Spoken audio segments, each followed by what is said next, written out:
बहुत ही चिंताजनक और निराशा सुबह सुबह एक बहुत ही चिंताजनक और निराशाजनक खबर शेयर करने के लिए बुलाया है। आप लोगों को जानकर के आश्चर्य होगा और सही मायने में दुख भी होगा कि हिंदुस्तान के अंदर लोकतंत्र पूरी तरीके से खत्म हो गई है, तालाबंदी लोकतंत्र की हो गई है। हम लोगों को परसों ये जानकारी मिली कि जो चेक हम लोग इशू कर रहे हैं वो बैंक्स उस चेक को ऑनर नहीं कर रहे हैं। उसके ऊपर जब हम लोगों ने आगे छानबीन करी तो हमें बताया गया कि देश की मुख्य ऑपोजिशन पार्टी के सारे अकाउंट्स फ्रीज कर दिए गए हैं। कांग्रेस पार्टी के अकाउंट्स पर तालाबंदी हो गई है। कांग्रेस पार्टी के अकाउंट्स फ्रीज कर दिए गए हैं।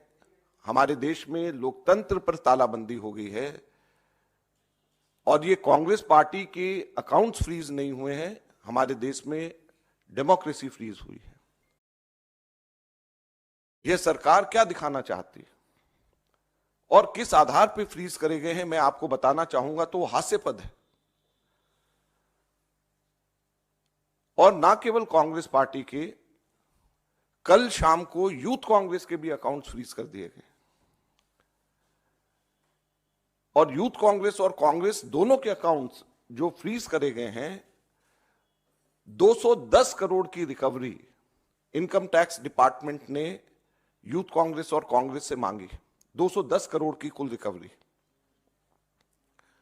और यह पैसा किसका है? यह कोई धनाढ्य पूंजीपतियों का पैसा, कॉर्पोरेट टैक्स का पैसा नहीं, कॉर्पोरेट बॉन्ड्स का पैसा नहीं है।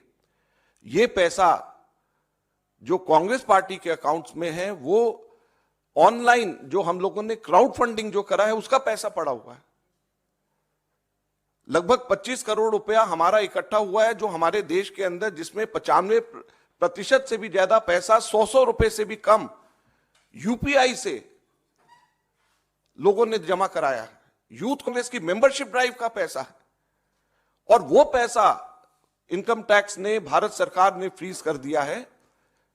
हैरानी और दुख की बात है। और दूसरी तरफ जो कॉर्पोरेट बॉन्ड्स का पैसा, जो सुप्रीम कोर्ट ने जिसको अनकॉन्स्टिट्यूशनल कर दिया है, वो भारतीय जनता पार्टी के पास में वो पूरा पैसा है और उसको वो खर्च कर रही है। तो लोकतंत्र कहां पे हमारे देश के अंदर जिंदा रहेगा?